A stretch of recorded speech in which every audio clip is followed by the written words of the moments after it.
નમસ્કાર મિત્રો, હર હર મહાદેવ બધાને। આજે તમને ગોપનાથ મહાદેવના જે છે દર્શન કરાવવાના છે। આ ધાર્મિક સ્થળ ભાવનગર જિલ્લાના તળાજા તાલુકાથી આશરે 20-22 કિલોમીટરના અંતરે આવેલું છે કે જ્યાં શિવ સમુદ્ર અને જે છે સૂર્યનું મિલન થાય છે। તો જય ગોપનાથ મહાદેવ બધાને। અને આપણી ચેનલમાં નવા હોય મિત્રો તો ચેનલને સબસ્ક્રાઈબ પણ કરી લો, જેથી તમારા સુધી નવા ઇન્ફોર્મેટિવ વિડીયો પહોંચી રહે। આ વિસ્તાર એટલે મિત્રો ઝાંઝમેર જે છે 24, અને અહીં વાજા રાઠોડ રાજાઓનું શાસન પર રહી ચૂક્યું છે। અને આ જે છે જમીનનો ભાગ એ પણ અહીંના રાજવી દ્વારા જે છે એ દાનમાં આપવામાં આવ્યો છે। આ મંદિરનો સંપૂર્ણ ઇતિહાસ, તેનું મહત્ત્વ આપણે સમજશું, કારણ કે આ જે ગોપનાથ મહાદેવનું મંદિર દરિયાના જે છે કાંઠે વસેલું છે। એટલે સૂર્યના કિરણો જે છે સવારમાં એકદમ અહીં પહેલાં પડે છે, એટલા માટે શિવ સૂર્ય અને સમુદ્રનું મિલન જે છે મિત્રો કહેવાય છે। આ મંદિરની અંદર આવેલું શિવલિંગ અતિ જે છે પ્રાચીન મનાય છે। શ્રી કૃષ્ણ ભગવાનના કાળથી જે છે અહીં સ્થાપના થઈ એવું જણાય છે। સાથે સાથે જે છે તેનો ઇતિહાસ પણ મળી રહે છે આપણને। અહીં તમે જોઈ શકો છો કે આ જે શિવ ભગવાનનું જે શિવાલય જે છે એની અંદર શિવ ભગવાન સિવાય પણ જે છે મહાકાળી માતાજી, ગાયત્રી જે છે માતાજી, સાથે સાથે રાધે કૃષ્ણ મંદિર, આ ઉપરાંત જે છે એક દુર્લભ કહી શકાય એ નરસિંહ જે છે નૃષિ ભગવાનનું અહીં અંદર મંદિર પણ આવેલું છે મિત્રો। તો તમે પણ દર્શન કરી લો મિત્રો ગોપનાથ મહાદેવના જે છે। જય ગોપનાથ મહાદેવ।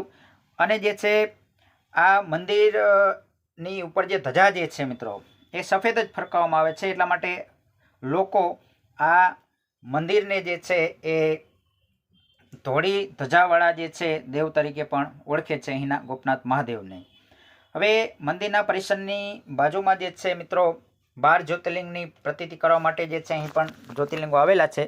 ઉદાહરણ તરીકે મહાકાલેશ્વર, મામલેશ્વર જે છે, શ્રી મલ્લિકાર્જુન જ્યોતિર્લિંગ, શ્રી જે છે વૈદ્યનાથ જ્યોતિર્લિંગ, શ્રી જે છે કેદારનાથ જ્યોતિર્લિંગ, શ્રી જે છે નાગેશ્વર જ્યોતિર્લિંગ, સાથે સાથે જે છે શ્રી જે છે એ ત્રંબકેશ્વર જ્યોતિર્લિંગ, શ્રી ભીમેશ્વર જ્યોતિર્લિંગ, સાથે સાથે શ્રી રામેશ્વર જ્યોતિર્લિંગ, આ ઉપરાંત જે છે શ્રી કેદારનાથ જ્યોતિર્લિંગ, સાથે સાથે શ્રી ધૃષ્ણેશ્વર જ્યોતિર્લિંગની પણ અહીં પ્રતિકૃતિ રાખવામાં આવી છે। એટલે એક જગ્યા ઉપર તમને 12 જ્યોતિર્લિંગના જે છે દર્શન થઈ શકે છે મિત્રો। આ સાથે જો કે મંદિરની પરિસરની અંદર બહુ જોરદાર રીતે કલાકૃતિથી બનાવેલા જે છે આ ભાગ છે, એટલે અહીં લોકો ને આ જે છે વિસ્તાર બહુ વધારે જે છે એ પસંદ આવે છે। અને સાથે સાથે મંદિરના પરિસરમાં એ પછી એકદમ શાંતિની અનુભૂતિ થાય। અહીંયા બાજુમાં અન્ન ક્ષેત્ર પણ આવેલું છે મિત્રો, નિઃશુલ્ક જે છે અન્ન ક્ષેત્ર પણ ચાલે છે। અહીં જે છે એ આપણે જોઈ શકીએ છીએ કે મંદિરની બાજુમાં જે છે પરિસરમાં જે છે એ નરસિંહ મહેતા જે છે એમનું પણ જે છે અહીંયા મૂર્તિ આવેલી છે। એવું કહેવાય છે કે નરસિંહ મહેતાને પોતાના ભાભીએ મેણું માર્યું હતું, તેથી અહીં આવ્યા નરસિંહ મહેતા અને ભગવાન શિવની પૂજા કરી, અને ભગવાન ભોળિયાનાથે જે છે નરસિંહ મહેતાને જે છે આદિકવિને જે છે અહીં શ્રી કૃષ્ણ લીલા પણ બતાવવામાં આવી હતી। તો એમનો પણ ઇતિહાસ, નરસિંહ મહેતાનો ઇતિહાસ પણ જે છે આ મંદિર સાથે રોચક રીતે જોડાયેલો છે મિત્રો। અને સાથે સાથે મંદિરના પરિસરની બાજુમાં દરિયાના કાંઠે નજીક જે છે એ શૂરવીરોના પાળિયા પણ આવેલા છે। અહીં મંદિરના રક્ષણ માટે જે છે શૂરવીરોએ પોતાની આહુતિ આપી છે, અને ભારતીય જે ધર્મ સંસ્કૃતિને બચાવવા માટે જે છે કરેલા કાર્યના અહીં ઉત્તમ જે છે આધારસ્તંભ એટલે પાળિયાઓ પણ તમને જોવા મળશે મિત્રો। સાથે સાથે મંદિરના પરિસરની આજુબાજુનું વાતાવરણ જોવો તો એકદમ જે છે આનંદમય છે, શાંતિમય જે છે। પક્ષીઓ જે છે આજુબાજુ જે છે કલરવ કરી રહ્યા છે। સાથે સાથે દરિયાના કાંઠે જે છે સ્થાનિક લોકોએ જે છે સ્ટોલ પણ નાખેલા છે, એટલે બહારથી કોઈ ફરવા આવે તો ખાણીપીણીની વસ્તુઓ પણ અહીં મળી રહે છે મિત્રો।